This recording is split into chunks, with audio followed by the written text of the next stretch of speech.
Theater presents Maureen O'Sullivan and Ted DeCorsia.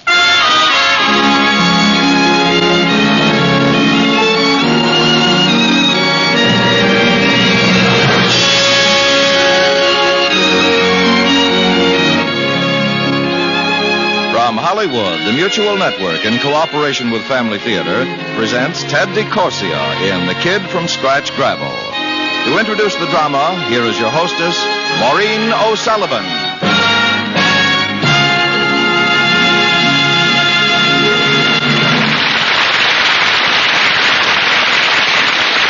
Thank you, Tony Lafrano. Family Theater's only purpose is to bring to everyone's attention a practice that must become an important part of our lives if we're to win peace for ourselves, peace for our families, and peace for the world.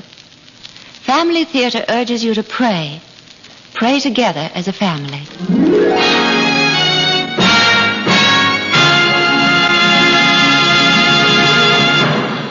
Tonight, Family Theater takes great pleasure in presenting The Kid from Scratch Gravel, starring Ted DeCorsia as Skip, with Billy Balcom as Lefty.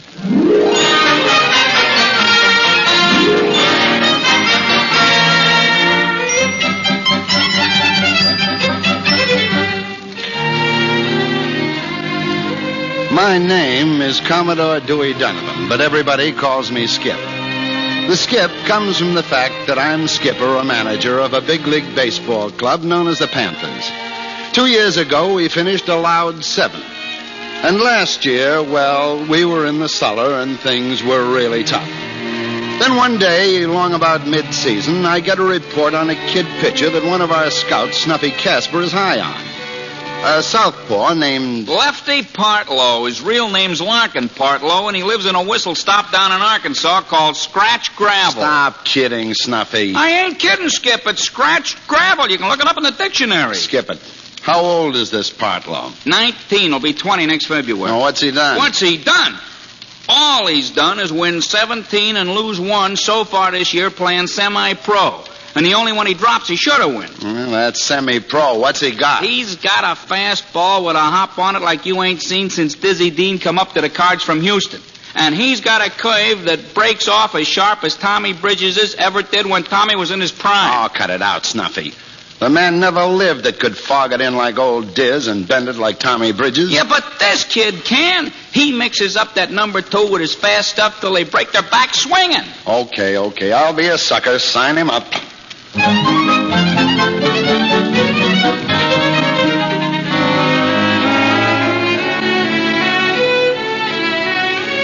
Well, somehow or other, Snuffy signs up this Partlow kid, and we order him to report to our training camp in Florida.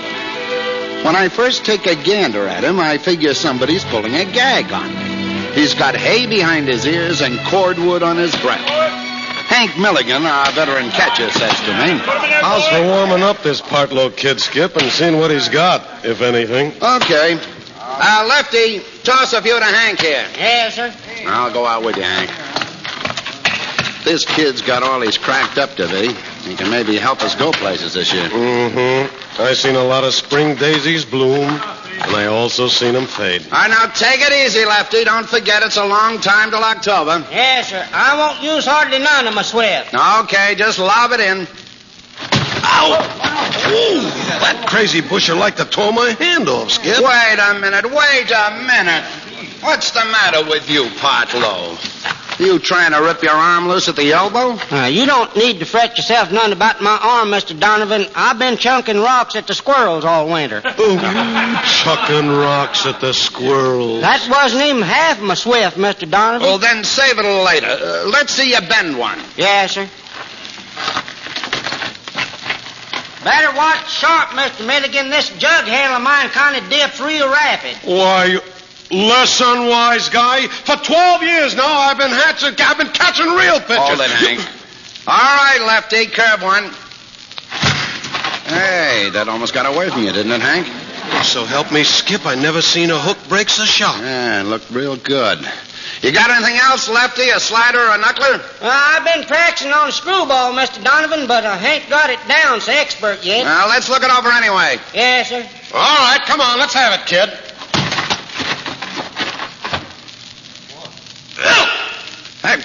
What'd you... Hey, what happened? Hey, look at your hand, Hank. What? It tore a fingernail plumb off.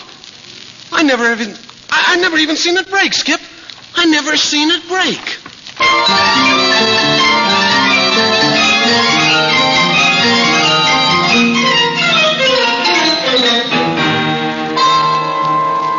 So, Lefty Partlow's a spring sensation. But as we travel north to start the season, I still can't figure how he can break into our pitching staff as a first stringer. Jimmy Truesdell and Specs Martin show the form they've been promising for years. Then we make our first home appearance at Panther Park. Outside the players' entrance... Paper, get your Courier Express. Hey, Guy, you can't go in there. That's the players' entrance. Yes, then I reckon I found the right place. You don't look like a ball player to me. What's your name? It's Lefty. It's Larkin Partlow. Oh, you're that hotshot Cunny Thumb all the boys been writing about. Oh, I ain't so sure about that. Don't you read the papers? Not no great deal, miss. Mostly I just read comic books. Oh, I thought maybe I could get you for a regular customer when the team's in town. Hi, Skip. Hiya, Polly. How's our little mascot today? Batting 400. Say, Skip, before I waste any time cultivating this busher for a customer, what's his chances of sticking with the team? What would you say, Polly? I don't know. It looks like a square meal wouldn't hurt him. Well, I've been eating kind of high on the hog since I joined up with the Panthers, Miss... Dudley, Lefty. Miss Polly Dudley, 10 years old. 11 now, Skip. All right, Miss Polly Dudley, 11 years old. The most rabid rooter the Panthers ever had. You can say that again, Skip. You know, Lefty, I hope you make the grade. You're kind of nice, even if your haircut isn't exactly hip.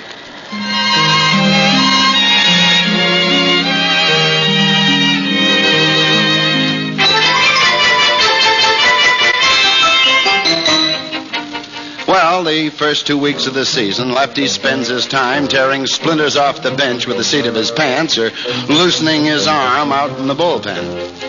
Then, in Boston, Specs Martin hooks up with Chuck Stobbs in what the sports writers call an old-fashioned pitcher's battle. It's 1-0 favor us as we go into the first half of the ninth, and Specs has allowed the Red Sox only 4 scattered hits. Johnny Pesky pops to Martin. Buddy Rosa fans. The fans are filing out the exits when Steve O'Neill sends in Clyde Vollmer to bat for Stobbs, and Clyde comes through with a single between third and short. On the hit and run, Dom DiMaggio lines one to right that moves Vollmer to third. Martin works too close on Billy Goodman and walks him, filling the bases. That brings up Ted Williams. I decide Specs has had it, and I signal the bullpen for Lefty. Your attention, please.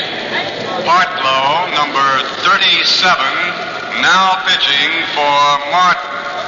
I go back to the bench with my fingers crossed. Hank Milligan's not catching that day, and the first thing he says is... Oh, you got your nerve, Skip, tossing in that busher in a spot like this. Williams is liable to tear his head off. It's a hunch, Hank. I hope it ain't a funeral. I'm going to close my eyes. I can't look at this. A letter-high fastball, and Williams never even seen it. Oh, strike! You Ted! You swing like a rusty gate.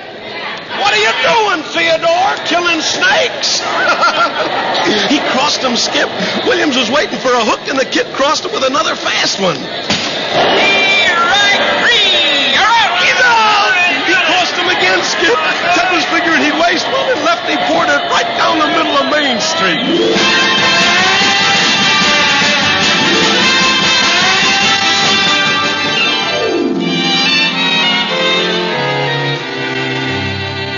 I've been waiting for you, Lefty. Everybody else is gone. Yeah, I reckon so. I've been trying to tie my necktie in one of them Windsor knots like Jimmy Truesdale wears. I can't seem to get the hang of it. It's a mess. Lean over and I'll tie it for you right. Yeah. Gee, Hossafat, Lefty, I almost died when you fed that last fast one to Williams. Why didn't you throw one wide? Well, Williams don't swing on no bad balls, Miss Polly. I figured what he couldn't see, he couldn't hit. What he couldn't see?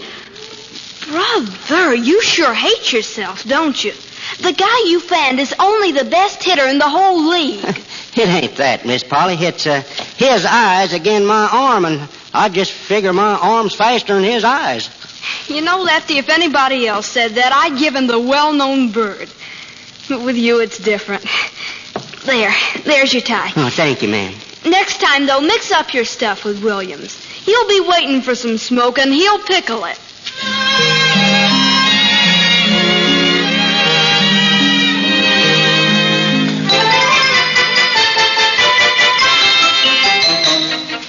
2 days later, Jimmy Truesdell uses his twirling wrist to stop a line drive from Big Walt Trouble. It's a clean break, and Jimmy's out for a couple of months. So I give Lefty Partlow a regular turn. And we do all right through the West until we move into St. Louis. And that's where the trouble starts. A man and a woman are sitting together in the lobby of a hotel where we always stay. See that kid sitting over there, Rose? The yokel with a fishbowl haircut? Yeah, that's the one. You know who he is? Well, he isn't Ronald Coleman. He's just as famous as Coleman. That's Lefty Partlow, the Panthers' sensational rookie pitcher. So what do I do? So you ankle over close to him and ask him for a match. Then you start talking to him. After that, you call me over and introduce me as your father. Yes. Daddy. Leave the comedy to Gracie Allen. Your name is Rose Travis. My name is J. Wellington Travis, and I'm a banker. You got it? I got it, but I don't see what it's all about. You don't have to see. Do like I say. Yes, Daddy. I beg your pardon. Do you have a match? No, ma'am. I'm sorry, but I ain't. I don't never smoke. Oh. Well, I hope you'll forgive my curiosity, but haven't I seen you somewhere before? Your face is so familiar. Well, you ever been in Scratch Gravel, Arkansas, ma'am? No, I never have. Maybe you was at some baseball games out in West Texas last year. Now I know. When you mentioned baseball, it came to me in a flash. Why, you're Lefty Partlow, the Panthers' famous pitcher. Oh, Daddy will so want to meet you. He's a great admirer of yours. Do you mind? Daddy! Daddy, come here a minute, will you? Oh, this will be the greatest thrill of Daddy's life. Why, you're his hero, Mr. Partlow. Yes, what is it, my dear? You won't believe this, Daddy, but this gentleman I just happened to meet is Mr. Lefty Partlow. Well, this is a pleasure, Mr. Partlow. My name is Travis, J. Wellington Travis. Oh, I'm proud to pump your paw, Mr. Travis. Just wait till I tell my associates at the bank that this is the hand that shook the hand of the famous Lefty Partlow. Oh, shucking, Mr. Travis. I'm just old Don't country ever underrate yourself, Lefty. Modesty's an excellent trait, but sometimes it can cost you money. Now look at Dizzy Dean. He knew he was good, and he told the world about it. What did it get him? Just about $100,000 for one season, that's all. Oh, you get even more than that, don't you, Mr. Partlow? Oh, shuckings, no. Mr. Andrews is paying me $5,000. What? $5,000? Why, man, those are coolie wages. But I'm sure you received a handsome bonus when you signed with the Panthers. Well, I got $1,000. No. Oh, I sure did. And I give it to my pappy to buy some mules and some other stuff we was needing for our farm. Rose, I think this young man and I must become better acquainted. With my long experience in the fields of finance, I'm sure I can be of service to him. Real service.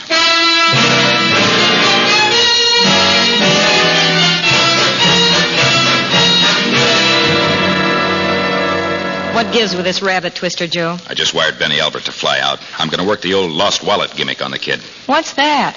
Rose, your education in the less subtle forms of larceny has been sadly neglected. This is the way it works. Lefty and I find a wallet on the lobby floor. When we examine it, we find the name T. Theron Bayless stamped on it in gold. By the merest coincidence, Mr. Bayless is staying at the hotel. When we return it to him, Mr. Bayless, who happens to be an international financier, and also Benny Albert, is so grateful that he offers us a sure thing on the stock market. Well, what'll that get you? This Lefty sodbuster signs up for $1,000 and he makes $5 a year. He hasn't got any dough. He doesn't need any. Did you ever stop to think what a cleanup it'd be if I got him so scared he'd throw a ball game and I knew which game it'd be? Oh, that's murder, Joe. It's a fortune, baby. The way that kid's been going, every time he pitches, it's 2.5 or 3 on the Panthers. A wad of dough on the short end wouldn't be hay, Rosie.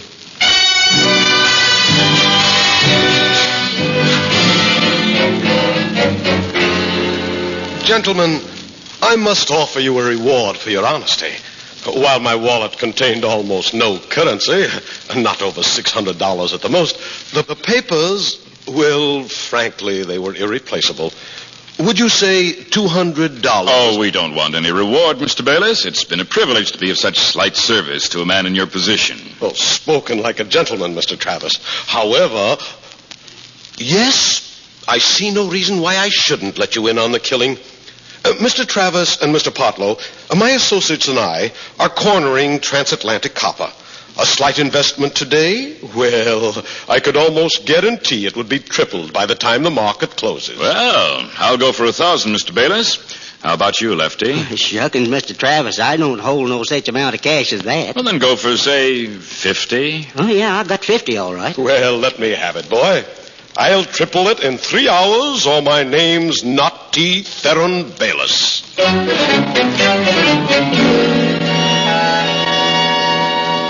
Very good, Armitage. Very good. Yes. Now, let me know of any new developments. Yes, I'll be here at the hotel. Goodbye, Armitage. My congratulations, Mr. Travis and Mr. Partlow. Your profit, Mr. Travis, is $3,000. And yours, Mr. Partlow, is $150. Oh, my, thanks. Oh, not at all. Permit me to pay you now out of my own pocket. And my broker can reimburse me tomorrow.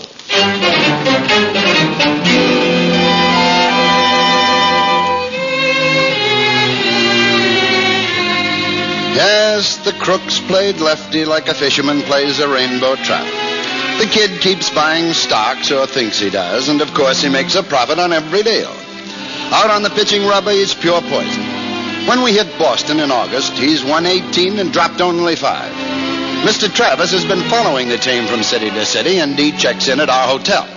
He phones Lefty and asks him to come to his room.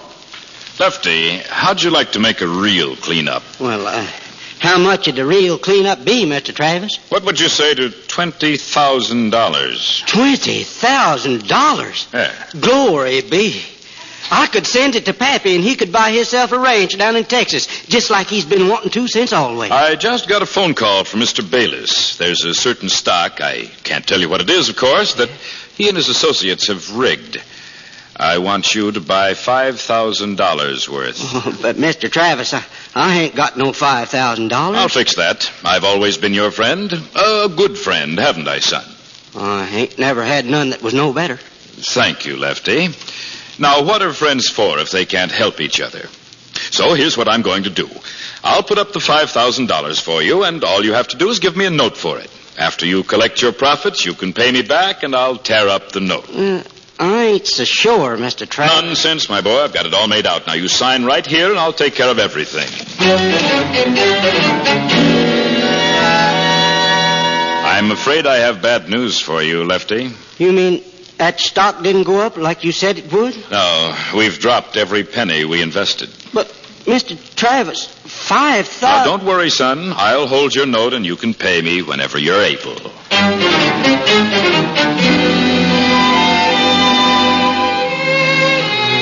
A week or so later, we come home for a stand against the Eastern clubs, opening with the Yankees. When Lefty checks into the hotel where he and most of the other single fellows stay, Mr. Travis is waiting for him. When do you plan to pay me the money you owe me, Lefty? Why, shuckins, Mr. Travis. You know I ain't got no such amount of cash as $5,000. You told me there wasn't no hurry. When did I tell you that? Well, when we was in Boston. You said you'd hold my note and I could pay you off whenever I was able to. I don't hold any note of yours. I have a check for $5,000 drawn on the International Trust Company of New York. What? You mean to say you don't have an account in that bank? Well, I ain't got no account nowhere in no bank. Then that's forgery, and you're headed right straight for the penitentiary. You wouldn't do that, Mr. Travis. I certainly will. Except on one condition. The next time you pitch, you better make sure you lose. But that ain't honest. Neither is writing a check on a bank where you don't have an account. Now think it over, Lefty. Either you lose when you start against the Yanks, or you go up the river for a long stretch.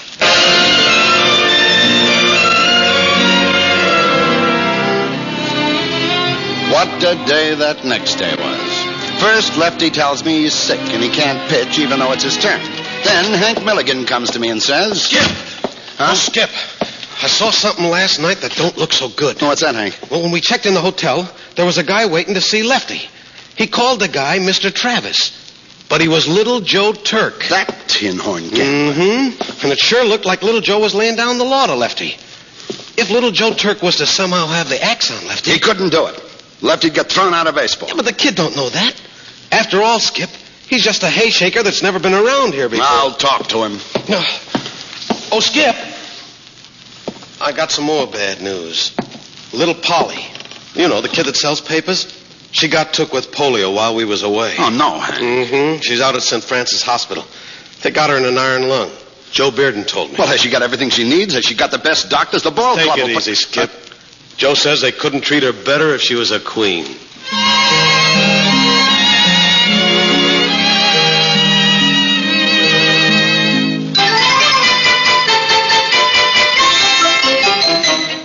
And that gave me the idea I needed. I called Lefty and told him I wanted him to go somewhere with me. We drove out to St. Francis Hospital, and I took him to Polly. Hi, Skip. Hi, Lefty. Gee, I was hoping you'd come to see me. How are you, honey? Still batting .400, Skip. They tell me I'll be out of this tin can in a couple of months. I got a radio here, so I only missed the ball games the first days.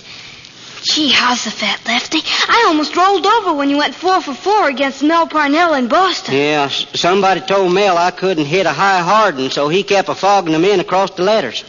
I guess you're the best hitting pitcher in the whole world. I take my cuts. Brother, I'll say you do.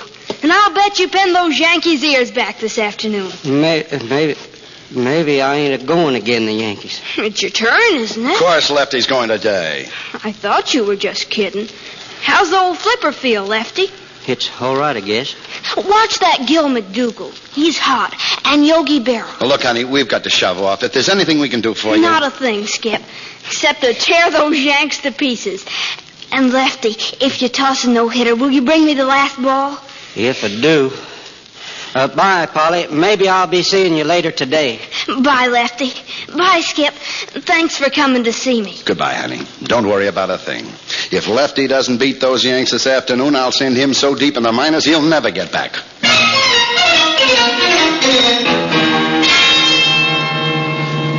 Golly, Mr. Donovan, that little old Polly's a real fan, ain't she? Yeah. She eats, breathes, and lives baseball. To her and about 10 million other American kids, baseball isn't just a game where 18 Joes in monkey suits hit and throw a little white pill around a ball yard. It's, well, the best way I can say it, it's just about the next thing to religion. And it puts an awful responsibility on every one of us that's in the game. Yeah, I reckon it sure does. Anytime one of us doesn't bear down, it hurts us and it hurts the game. But most of all, it hurts those millions of American kids who look up to us like we were a bunch of gold-plated heroes. All in all, baseball's been mighty clean. It's up to us to keep it clean, for the kids will be stars when all we are is a bunch of statistics in the record book. Maybe you never thought about it exactly that way, Lefty. No, sir. I don't reckon I never did.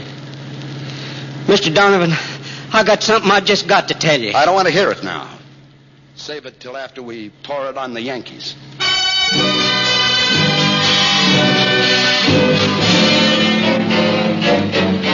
After that, maybe you can imagine how I feel when Lefty walks 9 men in the first 4 innings, and the only thing that saves us is some fancy feeling that has the crowd hanging on their seats. When Lefty tosses 4 straight bad ones to Vic Rashi, I go to the mound. What's the matter, kid? That's the most walks you've given all year. I don't know, Mr. Donovan. I just ain't getting the corners. Are you sure you're aiming for them? Why, now listen, why, kid. sure. I know all about what happened. All I'm saying is this. A little girl named Polly has her ear glued to her radio out at St. Francis Hospital. Right now, she's probably dying 1,000 deaths. Are you going to let her down? Well, don't fret yourself none about that, Mr. Donovan. I'll make them Yankees think this baseball's an aspirin tablet.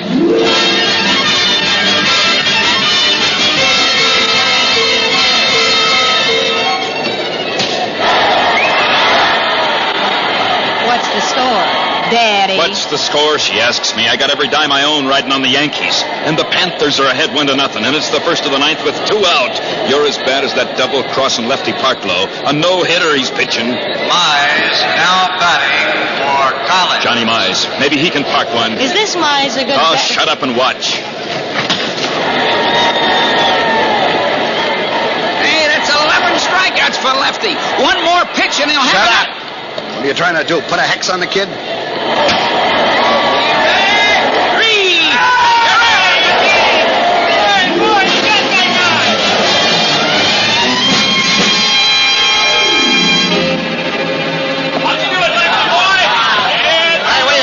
Out to the hospital, Mr. Donovan. I got to give Polly that baseball I promised her. I owe it to her. Well, tell her I'll see her in a couple of days. Okay, Skip. So all you owe that little girl is a baseball. Now, Lefty, someday you'll realize you owe her far more than that.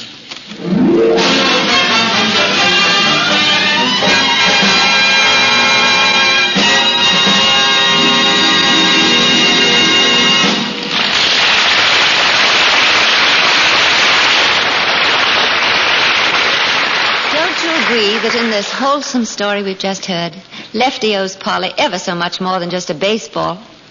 Gratitude isn't quite the right word for it. Perhaps the word is incentive. And I'm not so sure that every public figure, whether in sports or entertainment, hasn't the same incentive and the same obligation to those who look up to him. And in some cases, who actually imitate him. It has been said that the man or woman who strives for the public's favor should never forget the solemn responsibility of example.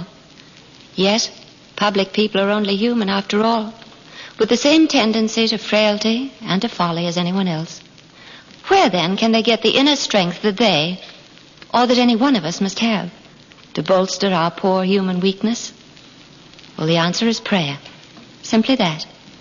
And since it's literally true and not mere poetic fancy, that where 2 or 3 are gathered together in His name, He is in the midst of them.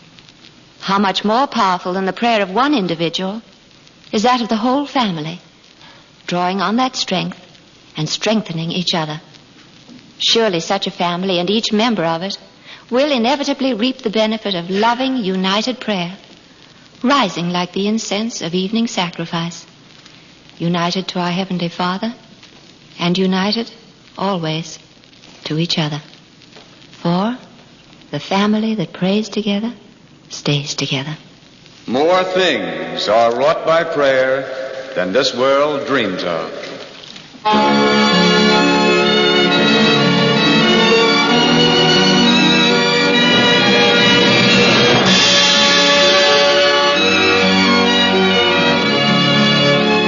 From Hollywood, Family Theater has brought you The Kid from Scratch Gravel, starring Ted DeCorsia. Maureen O'Sullivan was your hostess. Billy Baucom played Lefty. Others in our cast were Howard Culber, Herb Vigran, Ann Whitfield, Martha Shaw, Ben Weldon, and George Taylor. The script was written by Jack Mitchell, with music composed and conducted by Harry Zimmerman, and was directed for Family Theater by Joseph F. Mansfield. This series of Family Theater broadcasts is made possible by the thousands of you who feel the need for this type of program, by the Mutual Network, which responds to this need, and by the hundreds of stars of stage, screen, and radio who give so unselfishly of their time and talent to appear on our Family Theater stage. To them and to you, our humble thanks. This is Tony Lafrano expressing the wish of Family Theater that the blessing of God may be upon you and your home, and inviting you to join us next week at this time when Family Theater will present James Whitmore and Jean Raymond in Mademoiselle from Saint Antoine. Join us, won't you?